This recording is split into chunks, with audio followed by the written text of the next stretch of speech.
Easy bank solution की video में मैं कुमार बात करूंगा अटल पेंशन योजना की क्या विशेषता है, क्या क्या बेनिफिट है, किस तरह से आप करेंगे उसे ऑपरेट और कैसे सब्सक्राइब कर सकते हैं अटल पेंशन योजना नेट बैंकिंग के through. So let's start. Atal pension योजना के लिए एलिजिबिलिटी है कि आप 18 से 40 साल के होने चाहिए, आप इंडिया के सिटीजन होने चाहिए मतलब भारत के निवासी होने चाहिए, और इसके लिए ज़रूरी है कि इसमें आपको नॉमिनी और स्पाउस डिटेल भरना पड़ेगा। बेनिफिट क्या क्या है अटल पेंशन योजना के? तो बेनिफिट है कि आपको फिक्स्ड पेंशन मिलेगा इन द रेंज ऑफ 1000 से लेकर 5000, मतलब 1000, 2000, 3000, 4000, 5000। और इसके साथ ही आपको एक कॉर्पस अमाउंट मिलेगी। सब्सक्राइबर के डेथ के बाद नॉमिनी को कॉर्पस अमाउंट मिलेगी 1,70,000 से लेकर 8,50,000 रुपए तक। ये किसको मिलेगा? ये नॉमिनी को मिलेगा। कब मिलेगा इसके बारे में मैं आगे डिटेल से चर्चा करूंगा।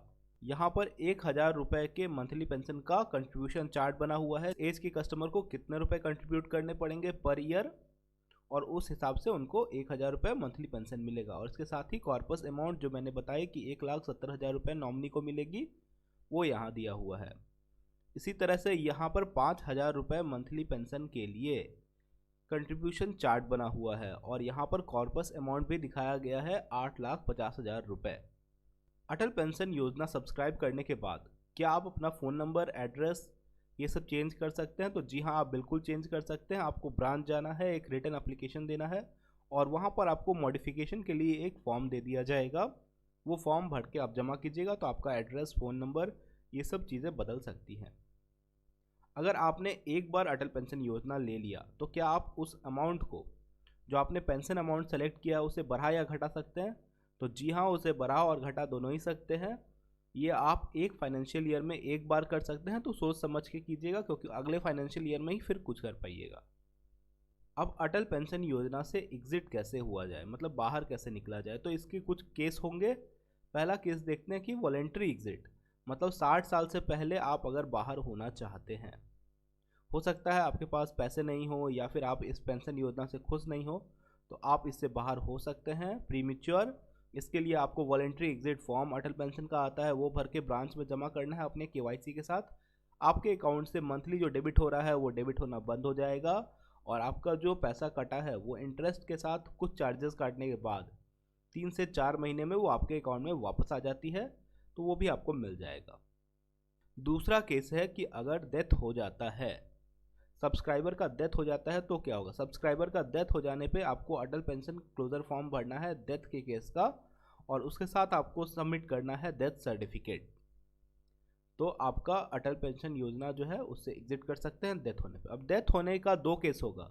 एक, अगर 60 साल से कम उम्र के एज में डेथ होता है, तो अगर 60 साल से कम उम्र के एज में सब्सक्राइबर का डेथ हो जाता है, तो फिर उनका जो स्पाउस होंगे, मतलब उनकी पति या पत्नी जो जीवित होंगे, वो उस पेंशन को चलाने के लिए एलिजिबल हो जाते हैं। अगर उन्होंने अपना भी पेंशन योजना, अटल पेंशन योजना ले रखा है, तो आप उसे भी कंटिन्यू कर सकते हैं, और उसके साथ साथ जो आपके स्पाउस जिनकी डेथ हो चुकी है उनका भी पेंशन चला सकते हैं। और जब उन दोनों का मेच्योरिटी हो जाएगा तो दोनों का ही पेंशन आपके अकाउंट में आएगा। इस तरह में किसी तरह की बाधा नहीं आती है। अगर पति या पत्नी को इच्छा नहीं है उस पेंशन को चलाने की, तो आप अटल पेंशन क्लोजर फॉर्म भर के डेथ सर्टिफिकेट के साथ जमा कर दीजिएगा। आपका जो है वो बंद कर दिया जाएगा और पैसा आपको रिटर्न कर दिया जाएगा। अगर 60 साल के उम्र के बाद सब्सक्राइबर का डेथ होता है तो क्या होगा? तो उनके बाद जो उनके स्पाउस, मतलब पति या पत्नी जो जीवित बचेंगे रहेंगे, उनको पेंशन अमाउंट दिया जाएगा जो उनके सब्सक्राइबर को पहले मिल रहा था। और अगर उनके स्पाउस का, मतलब उनके पति या पत्नी का भी डेथ हो जाता है, तो क्या होगा? तो फिर नॉमिनी को दिया जाएगा कॉर्पस अमाउंट जिसकी मैंने चर्चा की थी। अगर आपने 1,000 का पेंशन चूज़ किया है तो आपको 1,70,000, और इसी तरह मल्टीपल में अगर आपने 5,000 का पेंशन चूज़ किया है तो आपको 8,50,000 रुपये कॉर्पस अमाउंट नॉमिनी को दिया जाएगा। कब दिया जाएगा? जब सब्सक्राइबर का डेथ हो जाएगा 60 साल के बाद। उसके बाद फिर स्पाउस, मतलब उनकी पति या पत्नी का भी डेथ हो जाएगा, तो फिर नॉमिनी को ये कॉर्पस अमाउंट दिया जाएगा। अब हम जानेंगे कि किस तरह से नेट बैंकिंग के थ्रू अटल पेंशन योजना सब्सक्राइब किया जा सकता है।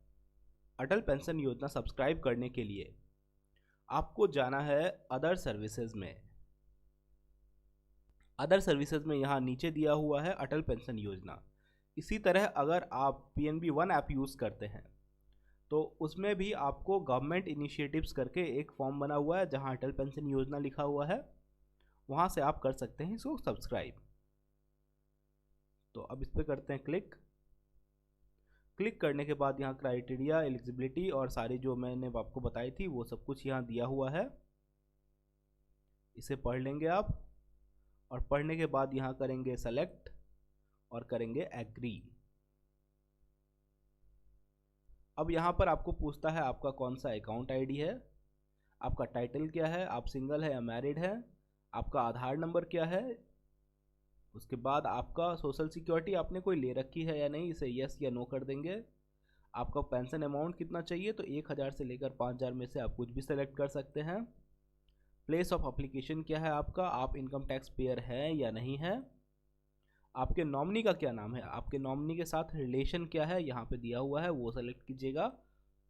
और उसके बाद यहाँ सेलेक्ट कीजिएगा कि आप कंट्रीब्यूशन किस तरह से करना चाहते हैं, मंथली, हाफ ईयरली या फिर क्वार्टरली। सारी डिटेल भरने के बाद आप करेंगे यहाँ से कंटिन्यू। इसे कंटिन्यू करने के साथ ही आपके अकाउंट से जो आपका पहला कंट्रीब्यूशन है वो कट जाएगा और आपका अटल पेंशन योजना चालू हो जाएगा। इसे आप ध्यान रखेंगे कि आप ऑफिस आवर में करेंगे तो ईजी रहेगा आपके लिए। हो सकता है कि ऑफिस आवर के बाद करने से आपको कुछ दिक्कत आए।